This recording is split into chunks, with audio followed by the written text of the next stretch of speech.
Ako po ay tumatayo ngayon para sa isang usaping pampersonal at pangkalahatang pribilehyo. Ginoong Pangulo, ang gulo-gulo na po natin. Ito pong huling pagdinig sa Blue Ribbon Committee na kung saan ay lumabas po ang isang testigo na nagngangalang Master Sergeant Orly Gutesa. Ako po ay nabansagan na kulang po sa kortesiya. Para sa akin po ay hindi po tama na nagpapasaringan po tayo ng ganun. Iisa po ang ating layunin. Hindi po tayo magkakalaban sa layunin na matuntun po natin ang pinaka-problema kung bakit nasadlag po ang ating bansa sa ganitong kalagayan. Hindi ko naman po kasalanan ako po'y hanapin ni Sergeant Gutesa. Hindi ko po siya kilala eh. Hindi ko po kasalanan kung ako po ang hinanap niya at hindi iba. Nung pong makita ko po yung kanyang salaysay,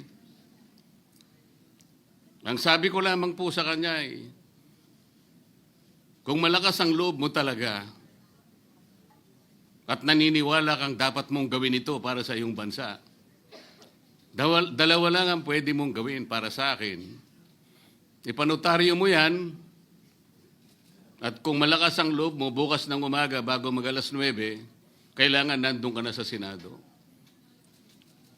Alam po yung notaryo, para sa akin lang po yun eh. Gusto ko lamang siyang testingin kung talagang totoo nga ang kanyang mga gustong banggitin. Ang pinakamahalaga po ay haharap siya, tatayo, at susumpa sa kalagitnaan ng pagdinig. At doon ay pakikinggan natin. At doon ay sama-sama natin siyang i-interpolate. Tatanungin. Nakita naman po ninyo kung paano niya sinasagot ang bawat tanong. Walang pag-aalinlangan. Siya lamang po ang natatangi na testigo na kumonekta sa pangalan ni Saldico at Martin Romualdez. Wala nang iba. Ngayon po siya ay naharap sa napakaraming pasaring din. Bakit po ako ay walang kortesiya? Hindi po ba ako'y humingi ng panahon sapagkat hindi ko naman po alam kung talagang darating siya nung araw na yon, kaya hindi na po ako nagsabi. Gusto ko talagang paniwala ang darating siya. Dumating nga po siya, kaya ko siya inilabas. Pero kung pag-uusapan po ay kortesiya, balikan po natin ang mga nangyari. Nung ako po ay chairman pa ng Blue Ribbon Committee, nagkaroon po ng pagdinig. Unang pagdinig ay August 19, 2025. Isang araw bago po nagkaroon ng pagdinig ang Blue Ribbon Committee, ang ating pong kasama, si Senator Lacson, ay nagkaroon po ng posting. Sa Twitter po yata ito, hindi po ako sanay dito eh. Babasahin ko po, August 20, 2025. The Senate Blue Ribbon Committee hearing yesterday is akin to the cart going ahead of the horse. Had the cart waited one day, it would not have missed the details of the truth about the many substandard ghost projects and more that will be exposed in my privileged speech today. Yun po ba ay courtesy din? Sa akin pong palagay, hindi dapat po nagkaroon ng ganitong pagpapasaring. Alam ko po ba kung sino-sino ang tatayo para mag-deliver ng privilege speech? Matagal ko na pong sinabi noon kung kailan po ang pagdinig. Wala po akong itinago. Ngunit kung sasabihin na kung naghintay kami ng isang araw, ay mas marami pa sanang mga detalye at katotohanan ang naihayag. Hindi po ba sinabi ko sa inyo noon, mismong Pangulo ng Republika ng Pilipinas ang nagbigay sa akin ng USB na nandun po lahat ang mga proyektong pinaghihinala na ghost projects. Ayaw ko lamang pong ilabas ng isa-isa sapagkat sa aking pagkakaalam noon, Ginoong Pangulo, mali din po yung binigay na mga coordinate sapagkat ang pinagbasihan nila yung MYPS, hindi yung PCMA, na palagi ko pong binabanggit. Sa mga kapatid, kahit na po yung mga binanggit na projects ng ating kasama, salig po sa mga maling coordination. At saka konti lang, pinili lang. Nagkataon lang po maganda nga talagang pagkakapresent sapagkat kulang na lang po yung cinematography at saka screenplay. Kung meron pa lang sanang sound effects, baka nandun yun. Huwag po sanang ganun magpasaringan tayo. Iisa po ang layunin natin dito. Yung matukoy natin kung sino ang merong utak dito. Na ngayon po ay unti-unti na pong naihayag. Sino bang natatakot kay Martin Romualdez? Marami po siguro dito sa kapulungan ito. Pero hindi ako natatakot kay Martin Romualdez.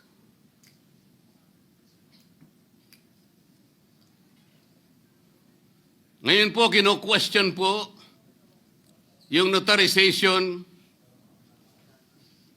ng statement ni Gutesa. Dahil yung babae po, yung abogadong babae, nag-notarize, tinalikuran po niya ang yung kanyang signature, yung kanyang pirma. Nandyan po ba yung assistant natin para ipakita po natin? Ayan po yung huling bahagi ng dokumentong ninotaryo doon sa opisina ng abogadang babae na ngayon ay tinatalikuran niya ang kanyang pirma. Doon sa right side po, ayan po yung ninotaryo sa dokumento ni Gutesa. Yung kaliwa po ay iba pong dokumento. Tingnan po ninyo yung pagkakahawig. Ibig po ba ninyong sabihin, Ginoong Pangulo, yun pong notarial details, na yun po yung kulay blue, na kung saan nandyan yung PTR, nandyan po yung MCLE number, nandyan po yung kanyang roll number, yung kanyang address. Nakuha po ba ni Gutesa mula sa opisina ng abogada at in-stamp niya? Pagkatapos po yung detalye na nasa bandang kaliwa, na kung saan makikita nyo document number, page number, book number, series of 2025. Makukuha po ba ni Gutesa mula sa libro, mula sa notarial register ng abogado? Paano niya makukuha? Tingnan po ninyo yung kabila, ganun din. Bakit po natin hahanapan ngayon si Gutesa at sasabihin pa natin dahil lamang tinalikuran ng babaeng nagnotaryo ang kanyang pirma? Pangkaraniwan na po kasi, Ginoong Pangulo, kahit pumunta kayo sa maraming lugar na kung saan nagnunotaryo, hindi nyo po makikita roon ang abogado. Iaabot nyo lang sa kanyang papel ninyo, pagkatapos isosoli niya sa iyo, pagkatapos nyong magbayad. Itatanong po ba ni Ginoong Gutesa, bago siya umalis, tatanungin po ba niya doon sa babaeng kausap niya kung sino man yun, Madam, kayo po bang may pirma nito? Wala pong ganun eh. Ngayon, kung tatalikuran po ng abogado na yon ang kanyang pirma, ako na po mismo ang magdidirect ng prosecution sa kanya para ma-disbar siya. Sapagkat ginagamit po niya yung opisina na yon. Pakita po ba natin, pwede po nating ipakita yung opisina, yung kanya, ayan po yung kanyang lugar. Ang opisina po niya ay sa Ermita, ngunit yan po ay ginagamit niyang address. Ayan po makikita ninyo. Notary Public 24/7. Ibig nyo sabihin, nandyan at hindi na natutulog yung abogado na yan. Sigurado meron isang tao dyan na pumipirma. At ginagaya na lamang ng kanyang staff o secretary yung pirma niya. Ganyan po palagi. Kalakaran. Kalakaran, ngunit hindi tama. Sapagkat sa batas po ng notaryo, kailangan nakaharap po yung magnunotaryo sa nagpapanotaryo. Bakit po niya ngayon sinabi na hindi niya pirma yon? Maring hindi niya pirma. Ngunit, tinayaan niya kung sino man ang taong yon. na ipirma yung dokumento. Kagaya po ng nasabi ko, naging academic na po yung notaryo sapagkat ang tao ay tumayo sa ating kapulungan. Binasa niya yung kanyang statement. Yung mga bayarang media nga po, sinasabi pa kino-coach ko pa Bakit ko po siya sinabihan na dahan-dahan siya? Dahil po nung panahon na binabasa niya na yung kanyang statement, sinusundan po namin yung kanyang binabasa. Binigyan ko po ng kopya ang chairman ng Blue Ribbon Committee. Binigyan ko ng kopya ang ating Senate President at yung aking katabi si Senator Gatchalian dahil 4 lamang pong original ang meron kami. Yung binabasa pala niya ay Xerox copy kaya may naputol sa baba. Gusto ko lamang pong ma-record ng totohanan dahil doon sa umpisa po niya, merong isang linya po siyang nalaktawan. Alam po ito ng mga kasama natin na sinusundan po habang binabasa namin. Doon sa pangalawa po, 2 linya naman po ang nalaktawan niya. Kaya gusto ko lamang pong maging maayos ang pagre-record ng kanyang statement. Ano po sabi ng mga bayarang media? Hindi ko naman po nila lahat. Kaya ako po hindi nagpapa-interview sa kanila. Alam ko po ang karakter ng ating media ngayon. Nakakaawa na po ang kalagayan. Binanggit na po ng dating Senate President ang nangyari do sa statement ni Diskaya. Siya ang kauna-unahang nagbigay ng statement na kung saan binanggit ang 17 congressmen. Ngunit nakakapagtaka. Hindi na po natin tinutuntun yung 17 na yon. Kagaya na nga sinabi ng Senate President, napupunta na, natutuon na yung pagtuntun sa mga kasama natin dito. Bakit po? Natatakot ba tayo kay Martin Romualdez? Siguro po, yung iba sa inyo natatakot. Ginoong Pangulo, naghalo na po ang balat sa tinalupan. Bakit po? Ngayon ko lamang po nakita sa pagdinig ng Blue Ribbon Committee. Nandun po yung Justice Secretary. Hindi pa po natin natatapos na pagtatanungin yung respondent, yung resource person, na tayo po ang merong legal and physical custody. Hindi ko maintindihan kung bakit dadalhin niya sa kanyang opisina at pagbalik niya, meron na siyang supplemental affidavit. Ano po ba itong nangyayari sa atin? Meron na ba tayong alituntunin? Meron na ba tayong agreement sa pagitan ng DOJ at ang pag-imbestigang ginagawa natin sa Blue Ribbon Committee? Hindi ko na po maintindihan kung ang Blue Ribbon Committee is the investigative arm of the Department of Justice. Ang sabi ko po nung nasa ikalimang pagdinig pa lang tayo, sapagkat nakikita ko na po ito, kaya po naghangad pa ako sa ating chairman no na sana'y paraanin niya ako, meron lang akong gustong isang guni muna at pag-usapan sana muna. Hindi naman po ako nabigyan ng pagkakataon kaya nagkaroon pa po ng konting sagutan doon. Ito po yung gusto ko sanang ayusin muna, pag-usapan muna natin. Lalong-lalo na po ang kaugnayan natin sa bagong tatag na ICI, Independent Commission on Infrastructure. Ano po bang ugnayan natin dito? Hindi po ba tayo mag-uusap muna? Hindi ba tayo gagawa ng regulasyon muna? Meron po tayong mga doktrinang isinasaalang-alang. Nasaan na po ang institutional boundaries? Nasaan na po ang separation of powers? Nasaan na po ang system of checks and balances? Di ba natin isasaalang-alang ito? Dadalawang tao lamang po ba ang mamamagitan sa pagitan ng mga institusyon na ito? At mawawala na po kami sa picture? Are we supposed to be kept in the dark, Mr. President?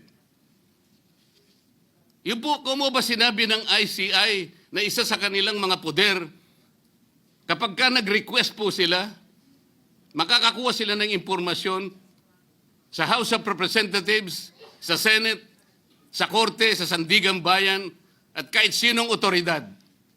Ibig ba sabihin wala na tayong opsyon na tumanggi? Kailangan po natin pag-usapan muna yon. Ang nangyayari po sabog-sabog na po Baka nga yun ang isang dahilan kung bakit nag-resign po yung advisor na si Mayor Magalong ng Baguio. Yung pong mga pasaring, ito po yung nakakapagbigay sa atin ng hindi naman kailangang pag-aaway-away o pag-aalitan. Hindi po maganda sa ating panig ito. Tingnan lamang po natin yung interview sa DCMM ng ating kasamahan, chairman ng Blue Ribbon Committee, ng mga host ay si Victoria Tulad at si Christian Yosores noong September 28, 2025. Ang tanong po nila, ilang hearings pa ang nakikita ninyong gagawin ninyo? Ang sagot po ng ating kasama, Senator Lacson, yun ang hindi ko pa masabi. Dahil kung may bagong lumalabas na mga testigo at masustansya yung sasabihin, meron pang mga kakulangan na dapat na mapunuan, magtawag tayo ng pagdinig. Tama naman po yun. Pero ito pong pangalawang saknong, ang sabi po, pero kung paulit-ulit lang at masa-sidetrack o kaya palihis yung direksyon ng inquiry, yun ang i-assess namin kasi medyo lumihis na. Ano po yung lumihis? September 28, dito lumabas si Master Sergeant Orly Gutesa. Lumihis po ba o dumiretso? Mula kay Saldico, ikinonekta po niya kay Martin Romualdez. Sa akin palagay, dumiretso po, hindi tayo lumihis. Pagkatapos tinanong pa po, do you think po, coach po si Gutesa? At iba pong observation, baka si Senator Dante Marcoleta dahil parang sinabihan siya nung nagbabasa siya. O nalimutan mo, balikan mo itong paragraph na ito. Naipaliwanag ko na po kung bakit ko lamang siya sinansala at sinabi kong balikan mo sapagkat meron nga po siyang nalalaktawan base po sa sinusundan namin na binabasa niya na dokumento. Ang sagot po ni Senator Lacson, medyo natawa pa nga siya, kayo nang humusga sa lahat ng yan, tayo nag-viral na. Siguro, ang sasabihin ko na lang, yung hula nyo, yun ang hula ko. O hula ko, hula nyo. Parang, your guess is as good as mine. Hindi po maganda yung inference. Parang ang lumilitaw, kinots ko Bilang isang abogado, magmula po nung ako'y maging abogado, inisip, hindi ko po ginawa yung mga bagay na ito. Kumisan nga ako Hindi na abogado, sila pa yung nagsasabi Katulad po ni Saldico. Ang sabi ko lang naman po matunog na yung pangalan niya. Napakaraming sources na nagsasabi, kumukonekta kay Saldico, pwede ba natin siyang imbitahin? Ang sabi po, hindi na raw siya imbitahin because of interparliamentary courtesy.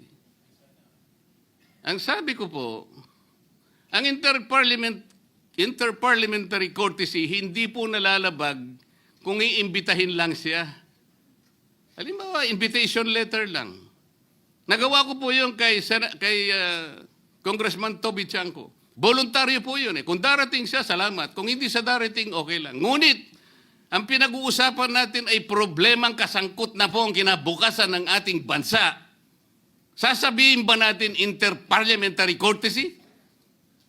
Nakikinig po ang buong bayan. Tatakpan po ba natin ng dahil sa interparliamentary courtesy?